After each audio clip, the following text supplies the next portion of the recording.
So now we have Kindergarten Unit 3 Quick Practice, which is going to feel similar in many ways to the quick practices you've been doing, but we're going to do these every single day.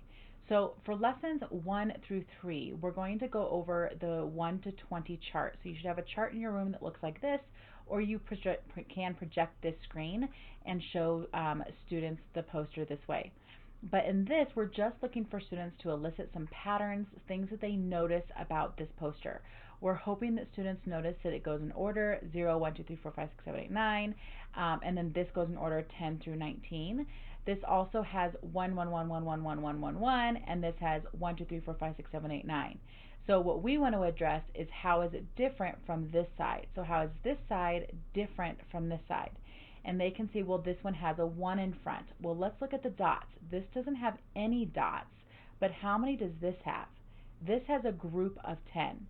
So this stands for one group of 10. So let's look over here. 1 has 1 dot. 11 has another 1 in front of it, which remember, it's not actually a 1, it's a group of 10, and it also has a group of 1. So we're noticing that the 2 and 2 is the same. The only thing that's different is the group of 10. So we elicit that conversation with students. And then we're going to go down the chart and we're going to read the numbers or point to the numbers as students finger flash. So we'll start with 10 and everyone's going to finger flash 10 on their left. So they say 10, then we go to this number and they say 10 and 1 is 11. Go to here. 10 and 2 is 12. So we're going to finger flash 10 on our left, freeze in the middle, and then the ones go on our right.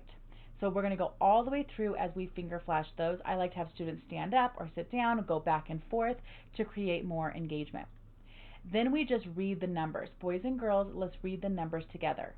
10, 11, 12, 13, and it's important that students' eyes are tracking because we're making that connection between the number words that we say, that number order, and what that number looks like in print, that numeral ID.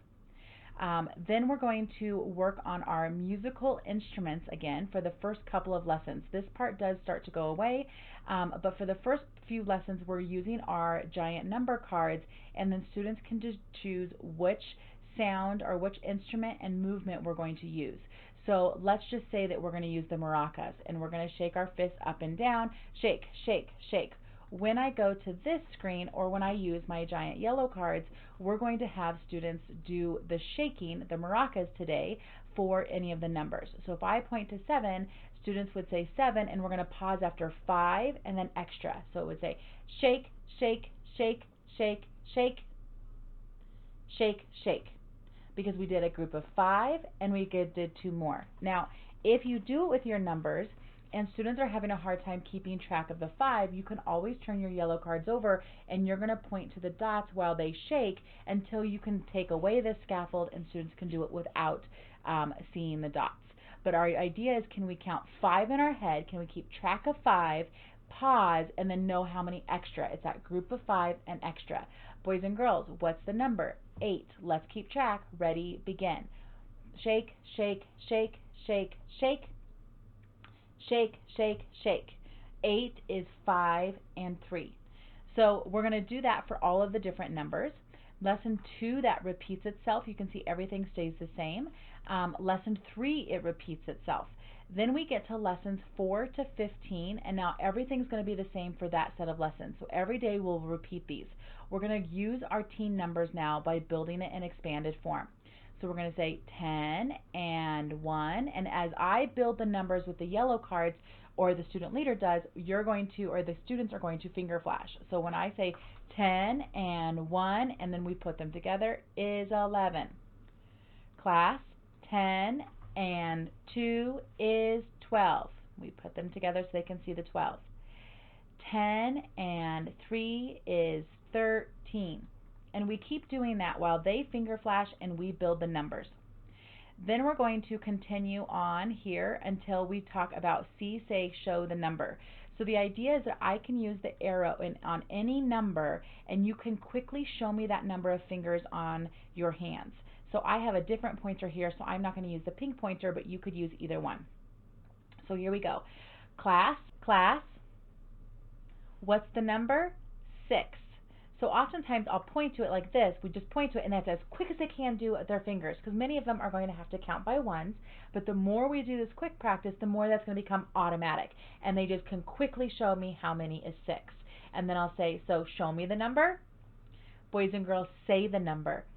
6. Boys and girls count the number.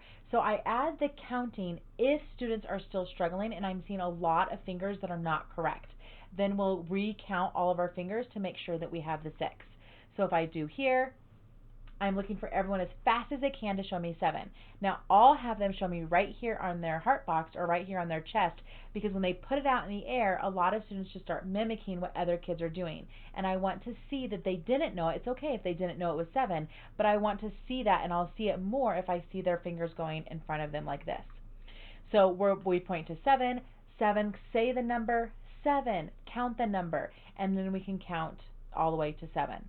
So we'll do that mixed up order for our numbers through 10. And then those are really the quick practices there. You'll see for lesson 5, we just gave you 2 new slides because you build the numbers again, and then the numbers are in a different order. And then you get, for the next, you just continue to do that over and over again. Now as we get to lessons 16 through 21, we just modify a few things. We're now going to do before or the same, the quick practice where we will point to the equation, and then students at a signal will give us the answer. So I'll say, boys and girls, read with me, 2 minus 0, class, and when I give them the signal, whatever that signal might be, they say the answer, 2. 2 minus 1, class, 1. So it's just practicing subtracting with 1 or 0.